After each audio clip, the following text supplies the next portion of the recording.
That's where the rubber meets the road of, do I really trust him? Do I fully submit to him that I'm not in charge and that he actually knows better than I do? But the truth is, we are oftentimes no quicker to give up the thrones of our hearts than Herod was to give up the throne of Judea. Where's the true king? That's a question that still disturbs hearts today. But here's the deal. You can't believe the story of Matthew's story here of the babe born in the manger and think that you are in charge at the same time. Our human nature is constantly at war with this decision we need to make about lordship. Our human nature, again, is constantly going to battle against that. That's why it's often hard for us sometimes to pray. It's sometimes hard for us to think about the most glorious person possible in spite of the fact that he is God over the universe, loved us enough to become a man himself and come to earth in the form of a babe, live his life, teach us, and die for our sin. God was willing to do this, yet sometimes we still struggle to think upon it.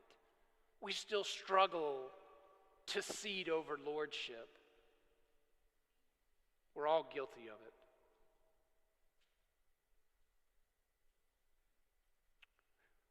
Why do you think it is when God answers a prayer, do you say, I'll never forget this, Lord?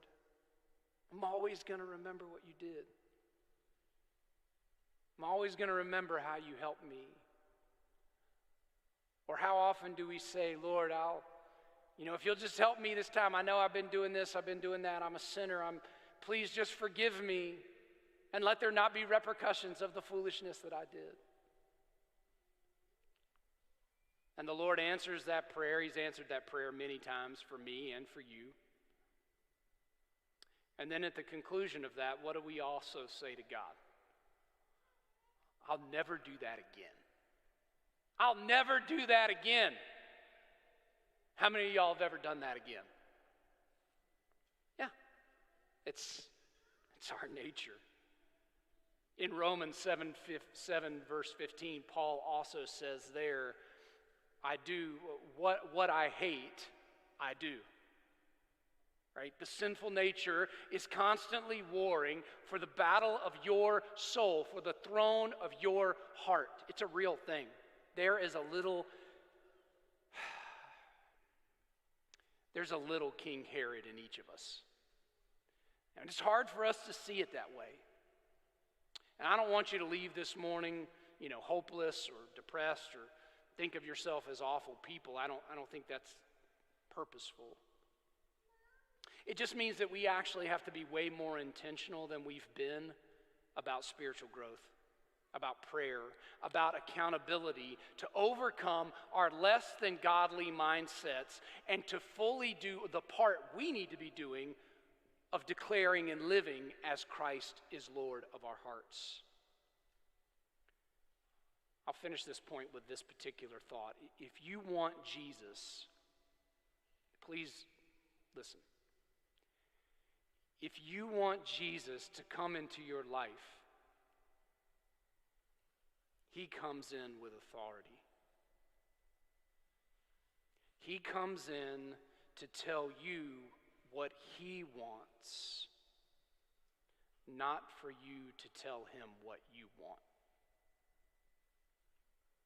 Here's the final thing this morning. There is a certain aspect of weakness related to Christ's kingdom, and I'll explain what I mean. The kingdom of Christ has a nature to it.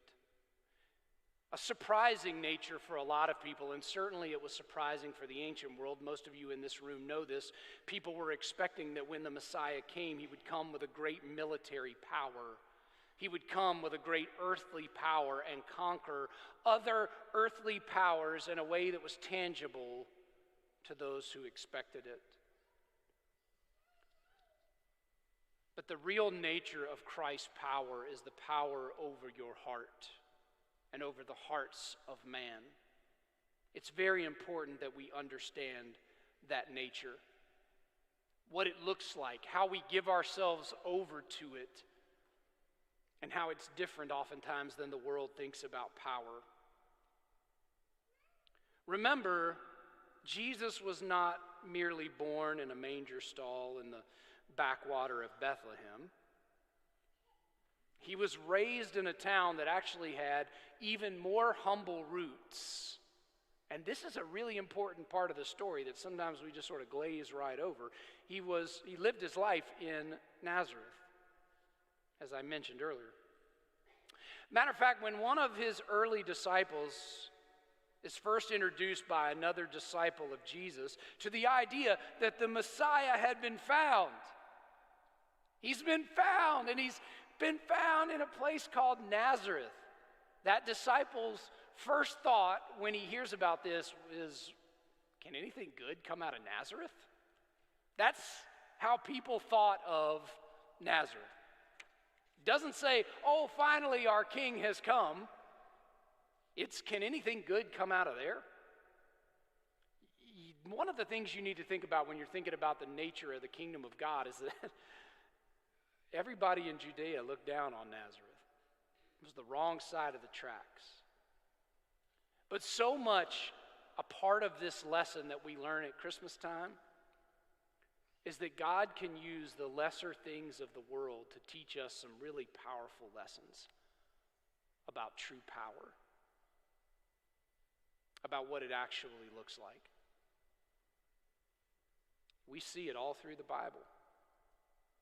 The true power of his kingdom doesn't dwell in the strength or the size or the influence of man. His power, his true power, dwells in his strength and his might alone.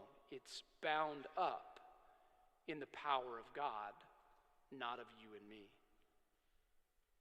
If you're going to adore the King this Christmas, if you're going to fully submit to his lordship, you and I need to come to grips with that powerful truth. Let me remind you here as I conclude.